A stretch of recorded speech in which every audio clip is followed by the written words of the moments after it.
Hola chicos, con estos vídeos voy a intentar explicaros los contenidos de este nuevo tema que trata sobre las tecnologías neumáticas e hidráulicas. Se trata de unas tecnologías de una gran importancia en muchos procesos industriales y también en determinada maquinaria, medios de transporte, etcétera, etcétera. Las tecnologías neumáticas e hidráulicas son aquellas tecnologías en las que vamos a pretender aprovechar la energía de un fluido a presión para obtener un trabajo útil. El fluido de trabajo en neumática será aire a presión, aire comprimido, y en hidráulica, o también llamada oleohidráulica, utilizaremos un aceite mineral a presión. Vamos a comenzar estudiando los principios básicos y las magnitudes más importantes de ambas tecnologías. Comenzamos con la presión. La presión, como sabréis, es el cociente entre la fuerza aplicada a una superficie y el área de esta. En el sistema internacional la presión se mide en pascales y por lo tanto, según la fórmula, un pascal es un newton por metro cuadrado. Por ser una unidad muy pequeña, es más habitual utilizar otras unidades, como por ejemplo el bar o la atmósfera. Aquí tenéis la equivalencia entre diferentes unidades de presión.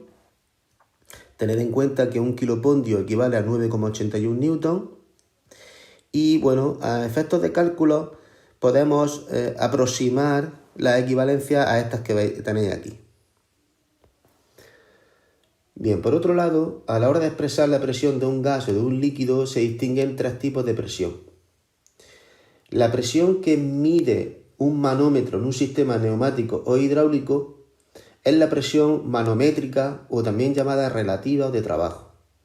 Pero la presión manométrica tenéis que tener en cuenta que es la diferencia entre la presión absoluta respecto al vacío y la presión atmosférica, que como sabéis en la Tierra es de una atmósfera.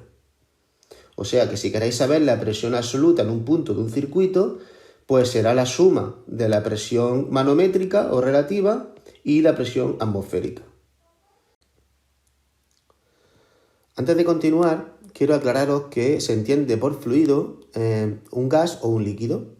Son sustancias que, por la naturaleza de la fuerza entre sus partículas, pues son capaces de fluir y ocupar o bien totalmente en el caso de un gas o bien parcialmente en el caso de un líquido el recipiente que los contiene. Y por ello se adaptan a la forma de los recipientes que los contienen. Pues bien, en el caso de la neumática, el fluido de trabajo será aire comprimido. Esto tiene una serie de ventajas. Y es que el aire está disponible de manera ilimitada y gratuita. No es contaminante, con lo que una vez que aprovechamos la energía que contiene, pues podremos liberarlo a la atmósfera sin riesgo de contaminación. Además, es un fluido seguro, ya que no existe o existe poco riesgo de explosión y incendio.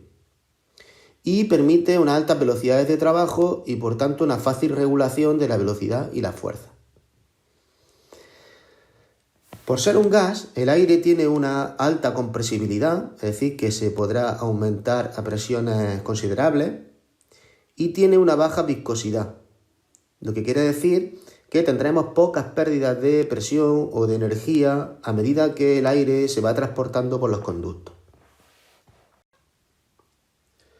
En los circuitos neumáticos, las transformaciones más importantes a las que se somete el aire son transformaciones a temperatura constante.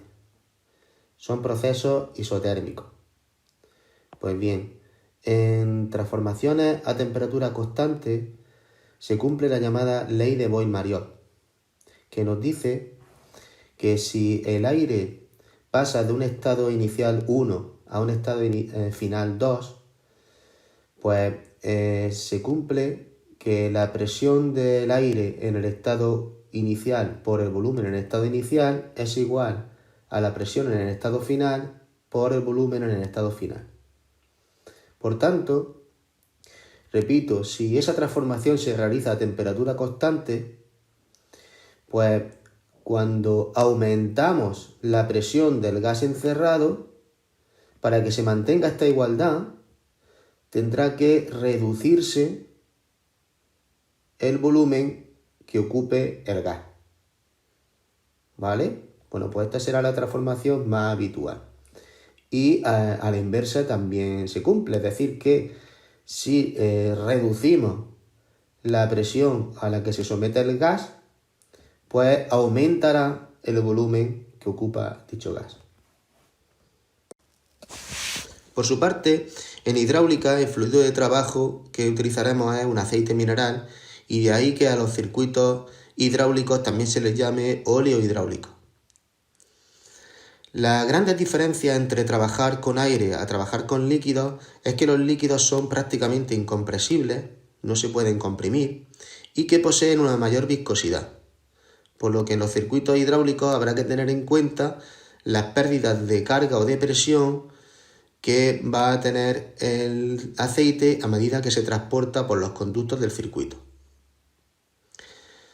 En hidráulica hay un principio muy importante que descubrió el físico Blaise Pascal, que nos dice que la presión ejercida en un punto de un fluido se transmite íntegramente a todos los puntos del fluido. La aplicación más importante del principio de Pascal es la prensa hidráulica. Aquí tenéis un esquema de una prensa hidráulica, y si nosotros diseñamos la prensa de forma que en este punto tengamos un émbolo con una superficie S1 más pequeña que la superficie de este otro émbolo de valor S2, pues como según el principio de Pascal la presión en este punto será igual a la presión en este otro punto, pues según la fórmula de presión, en el punto este de aquí la presión valdrá F1 entre S1 y en este punto la presión valdrá F2 entre S2. Si igualamos ambas expresiones nos queda esta igualdad. Pues bien, si os fijáis, si yo diseño, repito, la prensa hidráulica de forma que la sección en este punto sea bastante más pequeña que la de este punto, pues como resultado, al aplicar una fuerza F1 en este punto, obtendremos una fuerza mucho mayor en este otro punto. ¿De acuerdo? Pues bien, el principio de Pascal que acabamos de estudiar explica el funcionamiento de las llamadas máquinas hidráulicas.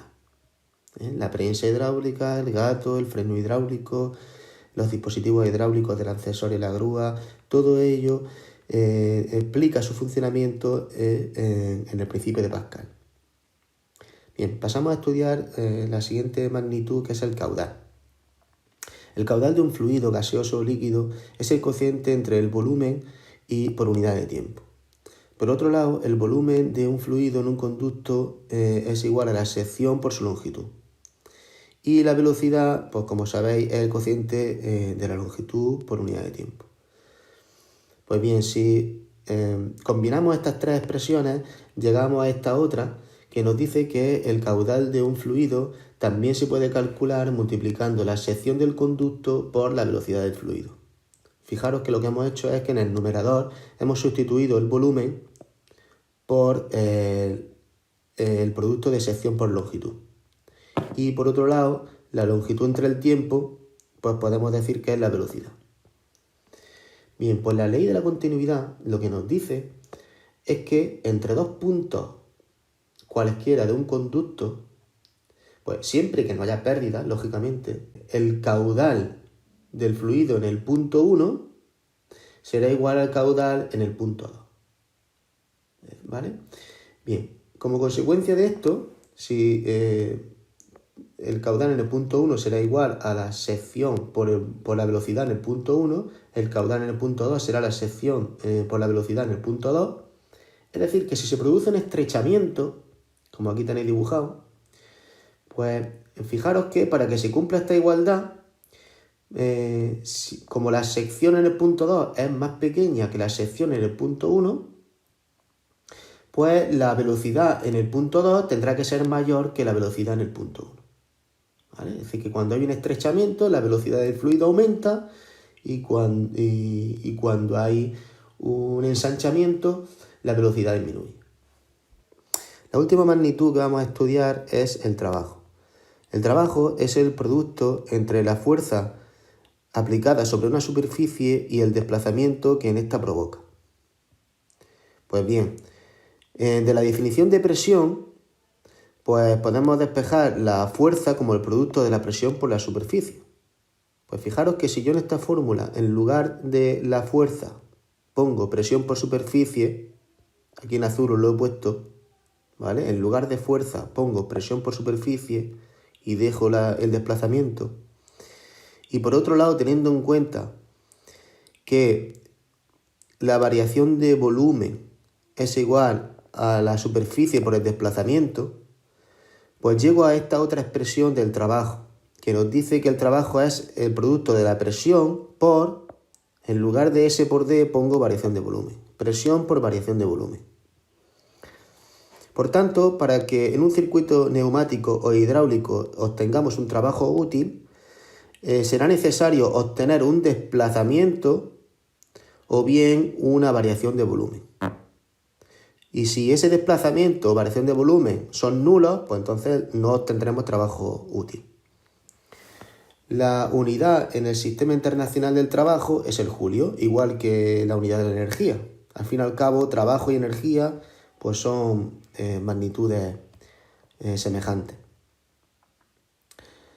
Y por tanto, fijaros a partir de las fórmulas de esta expresión y esta, pues fijaros que julio también se puede expresar como el producto del newton por metro, fuerza por desplazamiento, newton por metro, o bien pascal por metro cúbico, ¿vale? Presión por variación de volumen. Con esto terminamos la primera parte del tema en la que hemos estudiado los principios básicos y las magnitudes más importantes en los sistemas neumáticos e hidráulicos.